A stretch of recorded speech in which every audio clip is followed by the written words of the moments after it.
All right, welcome to This Explainer, where we're going to dive into Kenneth Neumayer's radical and honestly incredibly fascinating vision of transforming a simple sailboat into a self-sufficient regenerative life support system. Today, we are exploring the core concepts from his groundbreaking work, Sailing the Farm, and we'll look at how living on the open water can literally become the ultimate expression of human independence. We're going to launch right into this incredibly provocative thought. The ocean is the safest place on the planet, but the shore will ruin you. Think about that for a second. It completely flips our fundamental assumptions about safety and society upside down. We're so wired to think of solid ground as, well, safe, and the ocean as this perilous, dangerous place, right? But Neumayer argues the exact opposite. He suggests that the shore, with its economic upheavals, its dependencies, and resource scarcities, is where the real danger lies. The ocean, on the other hand, it offers an unparalleled refuge, provided you have the right mindset and the right tools. And Neumeyer's core metaphor here is just profound. He says, a sailboat is a nearly self-sufficient entity. It's essentially a floating space capsule perfectly designed to navigate the immense, watery space station we call Earth. Think about an astronaut for a minute. They don't just step out into the void. They carry a tightly controlled, meticulously designed ecology with them. Neumayer proposes that we treat our boats exactly the same way, as self-contained life support systems floating across the 70% of our planet that is entirely water. Moving right along to Section 1, the sailing homestead, escaping the pressures of the shore. So you might be wondering, why on earth would anyone completely uproot their life, leave a comfortable house, and move onto the water? Well, it really comes down to a stark contrast between the heavy burdens of shore life and the absolute freedom of living off the grid. On land, you're anchored. You've got property taxes, crazy utility bills, and you're tied down when economic or political gales start blowing. But out on the water, your energy comes from the free wind.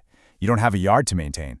If the climate, whether that's weather or politics, gets too stormy, you literally just pull up the anchor and sail away to a better horizon.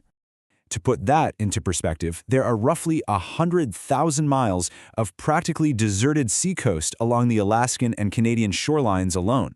With a small 30-foot boat and the proper skills, you are suddenly equipped to roam wherever your intuition guides you.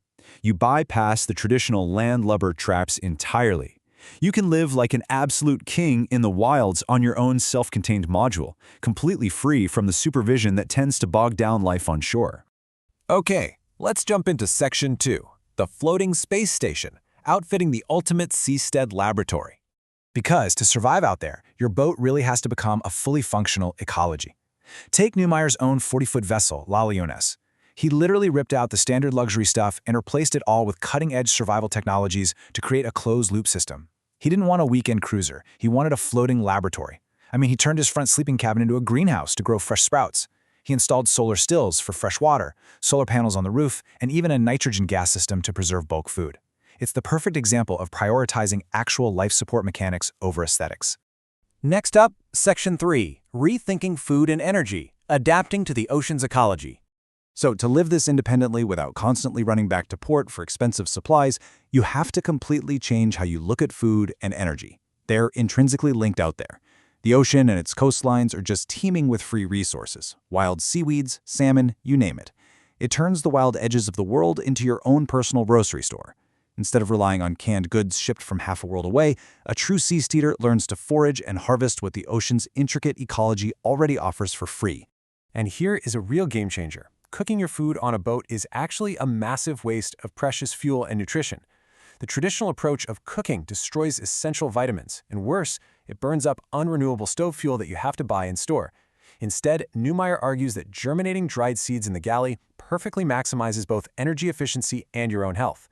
With just a few 100 pounds of seeds, some dried fruit, and a solar still for water, a family can create rich, fresh green vegetables every single day, completely zero fuel, without ever heading to a store. It all comes down to keeping the system healthy.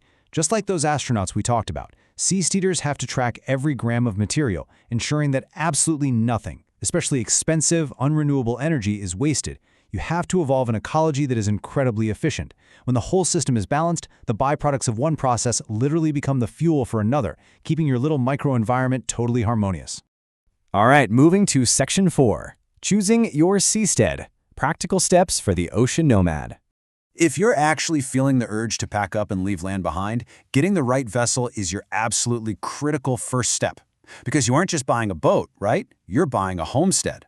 Nehemiah strongly advocates for low-maintenance fiberglass and aluminum over traditional wood or steel. And the reason is simple. Survival depends on minimizing your reliance on shoreside shipyards. Actually, he learned this the hard way when his steel-hulled ship was crushed on rocks during a storm in Baja. A good fiberglass hull won't rot, can be cleaned underwater, and can basically be forgotten about. Wood and steel, they require constant hauling out and expensive materials that might become scarce. He also hammers home a really important point. Spend your money on tools, not land. If you pour your resources into a portable life support system, a vessel of moderate draft with plenty of storage, you are buying ultimate security. Land is static. If the political or social climate deteriorates around your house, you're stuck there. But a well-equipped boat gives you mobility, which is arguably our most important asset in an unpredictable world. Because at the end of the day, our greatest evolutionary advantage as humans is our adaptability. We aren't locked into one specific environment. We invent underwater breathing gear, we build airplanes, and we design highly efficient sailboats. A well-equipped sailboat is simply the ultimate tool for adapting to a life of boundless freedom. It lets us thrive in the massive, watery environments that cover our planet. So, as we wrap up this explainer on sailing the farm, you really have to ask yourself a serious question. Are you prepared to trade the familiar illusions of shore security for the raw, unbridled reality of the ocean? Could you simplify your life, adapt to a closed-loop system, and view the world not as a series of borders and nations, but as one vast, navigable space station? It's a pretty radical thought, but honestly, it might be the most liberating one you'll hear today. Keep learning, keep exploring, and until next time, stay focused.